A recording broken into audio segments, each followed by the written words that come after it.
Baik, perkenalkan nama saya Markus Ricardo Dasileto dengan NIM D1A023-057. Hari ini saya akan memaparkan hasil kerja saya mengenai Apelin-Coides BCI, penyebab penyakit white tip atau ujung putih pada tanaman padi. Masuk ke pendahuluan, padi atau Oryza sativa merupakan komoditas pangan utama di daerah tropis yang memiliki nilai ekonomis dan nilai gizi yang tinggi. Total produksi padi di tahun 2024 mencapai sebesar 53,14 juta ton gabah kering giling. Produksi menurun sebesar 1,55% dari tahun 2023.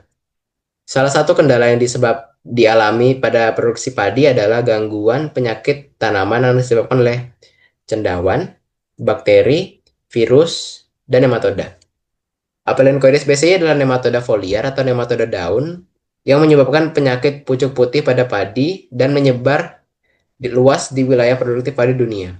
Nematoda ini bersifat seedborne atau tular benih dan mampu bertahan dalam benih pada kondisi anhidrobiosis atau kondisi di mana kadar air sangat rendah. Lalu aktif kembali saat benih diberi air dan bergerak ke titik tumbuh sampai ujung daun, sehingga akan menimbulkan gejala penyakit white tip. Nematoda ini dapat menyebabkan penurunan hasil hingga 60% dengan kerugian senilai 16 miliar dolar per tahunnya. Karena itu, Apelin-Coides BCI dimasukkan ke dalam 10 nematoda parasit tumbuhan teratas oleh Jones et al. Pada tahun 2023. Masuk kepada taksonominya, menurut EPO 2002, Apelin-Coides BCI tergolong ke dalam kingdom Animalia, filum Nematoda, kelas Chromadorea, ordo Rhabditida, famili Apelin-Coididae, genus Apelin-Coides, dan spesies Apelin-Coides BCI Christie 1942. Lanjut pada morfologinya, Apelin-Coides BCI memiliki struktur tubuh yang silindris dan ramping. Dapat dilihat pada gambar A, nematoda jantan, dan gambar B, nematoda betina. Cara membedakan nematoda jantan dan betina adalah lihat pada bagian posterior atau bagian ekornya. Pada jantan, ekornya akan membengkok sebesar 180 derajat. Lalu, betina memiliki struktur vulva yang berfungsi sebagai bukaan reproduksi, yang menjadi tempat keluarnya telur serta jalur masuknya sperma saat kopulasi. Betina memiliki vulva yang terletak di sekitar 70% panjang tubuh dari anteriornya. Dapat dilihat pada gambar C, terlihat seperti bukaan pada badan nematodanya. Lalu gambar D adalah lateral field, merupakan daerah pada sisi tubuh nematoda yang tampak sebagai garis memanjang pada kutikula. Struktur ini berfungsi sebagai penanda fleksibilitas tubuh saat bergerak. Lalu dilanjut pada gambar E yang merupakan gambar ekor jantan dan gambar F merupakan gambar ekor betina. Selanjutnya ada stilet, merupakan struktur yang digunakan nematoda untuk menusuk dan menghisap nutrisi dari dalam jaringan tanaman. Struktur ini memiliki panjang sekitar 10-12 mikrometer. Lalu gambar H adalah mukro, merupakan tonjolan kecil di ujung ekor yang berfungsi membantu pergerakan dan penempelan pada jaringan tanaman. Pada jantan, mukro terdapat sekitar 2-4 tonjolan, sedangkan pada betina hanya satu. Lalu pada gambar I atau spicula, merupakan struktur kopulasi pada jantan yang berfungsi untuk membuka vulva betina dan menyalurkan sperma ke dalam saluran reproduksi betina. Selanjutnya pada gambar J adalah median bulbus, merupakan bagian dari esofagus yang berfungsi sebagai pompa untuk menghisap dan mendorong cairan sel tanaman ke dalam saluran pencernaan saat nematoda makan. Lalu lanjut pada bioekologinya, Apelin-Coides BCI paling aktif dan makan pada kelembaban relatif lebih dari 70% saat gejala lebih mungkin terjadi. Pada 30 derajat Celcius, siklus hidupnya sekitar 10 hari dan menjadi lebih lama secara signifikan pada suhu di bawah 20 derajat Celcius. Namun tidak ada perkembangan ketika suhu di bawah 13 derajat Celcius. Menurut Jones et al. 2013, nematode dapat berperan sebagai ekto dan endoparasit, namun juga dapat memakan fungi. Hal ini yang membuat mereka dapat bertahan hidup tanpa inang. Wawasan filogenetik molekuler menunjukkan bahwa parasitisme tumbuhan adalah adaptasi evolusioner yang relatif baru. Aphelencoides BCI hanya aktif di bagian tanaman di atas tanah dalam kondisi lembab, sedangkan tahap juvenil atau larva serta dewasanya tahan terhadap dehidrasi. Betina dewasa akan berkumpul di bagian sumbu glum atau di bawah kulit gabah. Nematode memasuki dormansi saat akhir musim tanam dan mampu bertahan hingga 3 tahun pada biji kering. Reproduksi berlangsung melalui apimixis, tetapi spesies ini juga dapat bereproduksi secara partogenetik. Aphelencoides BCI hanya bertahan singkat di lapangan karena mati dalam waktu sekitar 4 bulan pada biji yang tertinggal dan tidak mampu bertahan lama di tanah antara musim tanam. Lalu selanjutnya ada host range atau kisaran inang. Aphelencoides BCI adalah nematoda daun yang terkenal menginfeksi padi, stroberi, dan beberapa tanaman lain di beberapa negara. Aphelencoides BCI telah ditemukan pada tanaman pangan lainnya seperti kapas, cabai, dan jagung. Tanaman hias seperti krisan, karet merah, dan tuberos, serta rumput-rumputan. Masuk pada gejala penyakit. Pada awal pertumbuhan padi, gejala paling mencolok itu adalah munculnya ujung daun baru yang klorotik dari pelepah daun. Ujung daun akan mengering dan menjadi keriting, sementara bagian daun lain tampak normal. Tepi daun tampak keriput dan malformasi. Daun bendera yang memukus malai akan mengkerut dan malai berukuran lebih kecil daripada malai yang normal. Begitu juga dengan bijinya.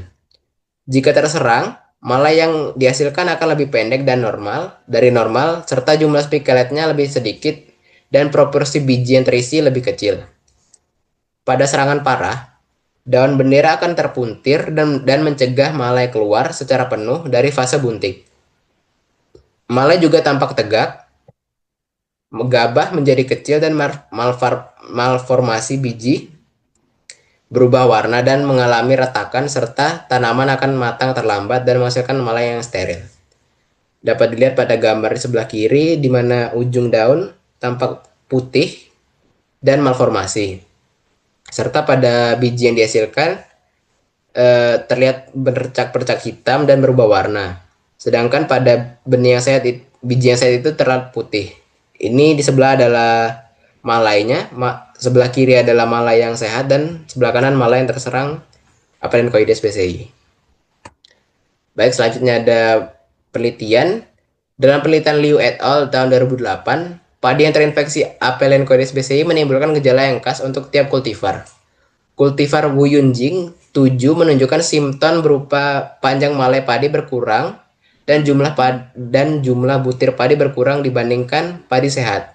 Biji dengan glum yang pecah sebagian atau biji berukuran kecil dengan warna hitam kecoklatan. Beberapa di antara tidak berisi serta daun bendera normal tanpa adanya gejala ujung daun yang putih. Sementara itu, kultivar Zendo 2 menunjukkan simptom ujung daun putih dengan bagian daun putih 1-4 cm dari ujung daun bendera. Padi kerdil dan terlambat mencapai masa matang, namun tidak menunjukkan gejala benih kecil dan malai yang tegak yang merupakan yang identik dengan observasi di lapangan. Lalu masuk pada infeksi Aphelencoides BCI. Nematoda ini menjadi sumber utama penyakit pucuk putih karena mampu bertahan lama dalam benih melalui fase anhidrobiosis. Lalu tahap juvenil ini stadium 4 dan individu dewasa bersembunyi di antara sekam dan dapat bertahan hingga 3 tahun. Sedangkan di tanah, nematoda ini hanya bertahan singkat. Setelah benih menyerap air, nematoda aktif kembali bergerak menuju meristem, lalu berkembang di daun muda dan malai dengan waktu generasi sekitar 10 hari. Infeksi melalui benih membuat penyebaran sangat cepat, dan gejala sering muncul sejak awal pertumbuhan. Penelitian Diana et al. Pada tahun 2018 melaporkan bahwa benih inbrida lokal dan ketan dapat terinfeksi, sementara Azizah et al. 2019 menemukan 16 dari 17 varietas bergejala positif nematoda dengan masa inkubasi 3 sampai 8 hari. EPO tahun 2013 menyebut bahwa gejala awal umumnya tampak sekitar 6 hari. Temuan ini menegaskan bahwa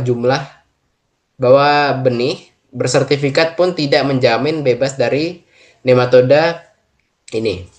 Apelin-Coedes BCI juga ditemukan pada biji bergejala maupun tidak bergejala.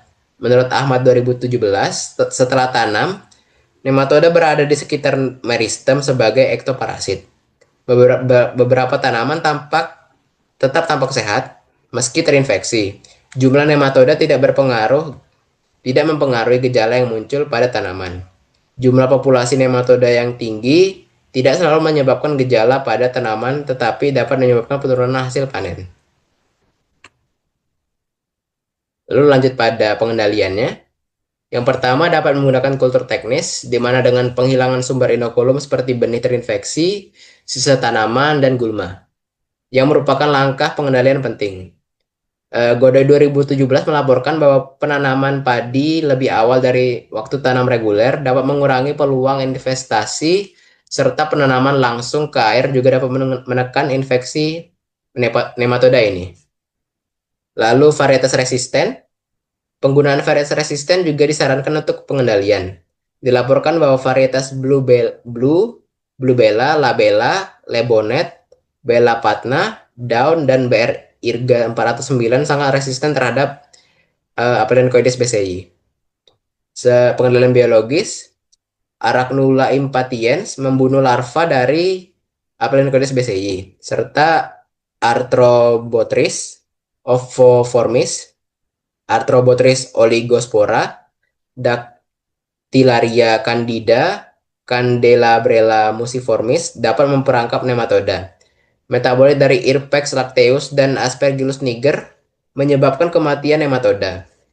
Vamperilit amuba, Arachnura impatiens, dan Vampirella thorax berperan sebagai predator dari larva nematoda ini. Lalu pengendalian secara kimia. Godoy 2017 menyatakan bahwa penelitian sebelumnya menemukan yaitu perlakuan dengan mancozeb dengan konsentrasi 0,2%, diikuti dengan fumigasi metil bromida selama 2 jam pada suhu 30 derajat Celcius dapat mematikan nematoda tanpa menurunkan viabilitas benih. Beberapa fungisida seperti benomil dan thiabendazole dilaporkan memberikan pengurangan populasi yang signifikan ketika digunakan sebagai perlakuan benih. Lalu pada pengendalian fisik, perlakuan air panas dan kombinasi perendaman awal bersuhu rendah di bawah 20 derajat Celcius selama 16-20 jam, lalu perendaman pada suhu 50 derajat Celcius selama 2-10 menit, atau perendaman benih kering dalam air pada suhu 50-57 derajat Celcius selama 10-15 menit, juga mampu menekan populasi nematoda dengan tingkat kerusakan benih yang rendah. Selanjutnya kesimpulan, Apeliocoides BCI merupakan nematoda foliar penting pada padi karena bersifat seedborne, mampu bertahan lama dalam benih, dan menjadi penyebab utama penyakit pucuk putih yang berdampak langsung pada penurunan hasil. Aktivitas dan perkembangan nematoda dipengaruhi oleh suhu dan kelembapan, sehingga kondisi lingkungan menentukan muncul dan beratnya gejala penyakit. Gejala yang ditimbulkan bervariasi antar kultivar, meliputi ujung daun putih, malai pendek dan tegak, hingga gabah hambar dan steril, yang akhirnya menurunkan produktivitas. Pengendalian paling efektif dilakukan secara terpadu melalui penggunaan benih sehat, perlakuan benih, pengaturan waktu tanam, dan pemanfaatan varietas resisten untuk menekan populasi nematoda dan mengurangi kerugian hasil padi. Sekian pemaparan materi dari saya. Lebih kurangnya saya mohon maaf. Saya ucapkan terima kasih.